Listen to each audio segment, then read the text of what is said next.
room tone right now with the 51.4 is on the Canon.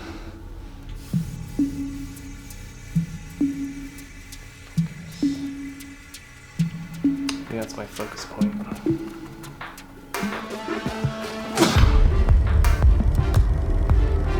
What's up guys, my name is Mark, and this is my red light district of lenses. It took me a little while, but I finally did it. I've gone and made my super multi-coated Takumars even more super by getting them modded for cinema use. Let me introduce to you my sim-modded super multi-coated Takumars. So, little history on my love affair with the Takumar lenses. 2 years ago, almost to this day, I purchased the 50-1.4 and the 100mm macro f4 at one of our local vintage camera fairs. It was so much fun that even my daughter had a blast.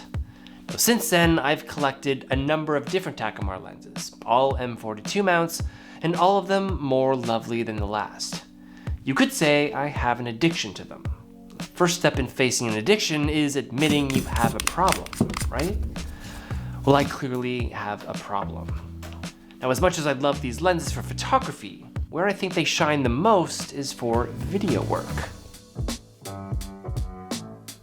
Now, this past winter, SimMod sent me a set of Contax Carl Zeiss and Nikon Nikkor primes that were fully modded for cinema use to test out. These lenses had dedicated EF mounts, follow focus gears, declicked apertures, a lens hood, and customized lens caps to top them off. Now, giving those lenses back was hard, but it convinced me that I should probably modify my Takumars to get that added functionality out of these lenses. Daddy, say hi. Hi, we're doing video for my YouTube channel. Yeah. Now, I shoot almost all of my client and YouTube videos with these old lenses, so a sim mod was right up my alley.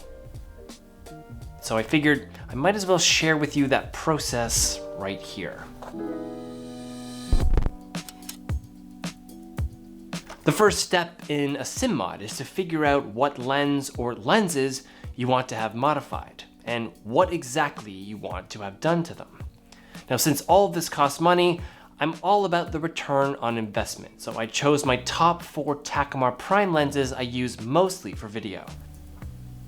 The super multi-coated Takumar 35 f2, 50-1.4, 85 1.8, and 135 2.5. Now, a full sim mod consists of a dedicated EF mount, follow focus gears, declicked aperture, lens hood, and lens caps, which can be customized. Each one of these mods has a price associated with it, so what's nice is that you can decide for yourself what mods you want done to your lenses, depending on your needs and your budget.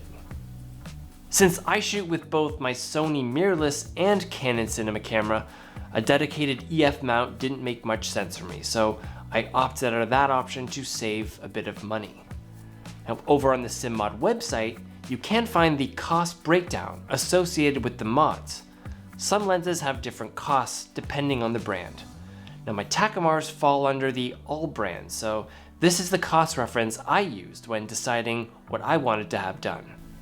Once you figured out what you want done to your lenses, the next step is to fill out this form.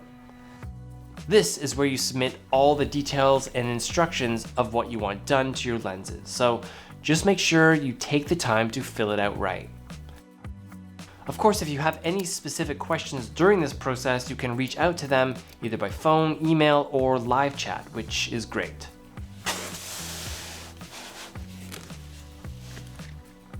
After you've submitted the form, comes the hardest part of the process, at least for me, and that's parting with your lenses. I mentioned earlier I have a problem, right? Now, the good news is, before you know it, your lenses are back. Only in much better form. Now, overall, it's a fairly seamless process, and I sincerely believe that depending on your needs, the costs to mod these lenses are quite reasonable in terms of what you can get on the return of that investment. And as a creative business owner myself, I'm always looking at that return on any investment I make. So these are my sim-modded super multi-coated Takumars, and I love them even more. The good news is any mods that are made can be reversed, although I'm not exactly sure why you'd want to reverse it. It's just nice to know you can. And if anybody has any questions regarding the sim mod process, let me know down below in the comments. I'm happy to answer to the best of my ability. As for my next video, looks like it's going to be a battle of the 58s between two long-lost brothers. The Helios 44M 58mm f2 versus the Carl Zeiss Jana Biotar 58mm f2. So look out for that one. I hope you guys enjoyed this video, and as always, thanks for watching. See y'all next time.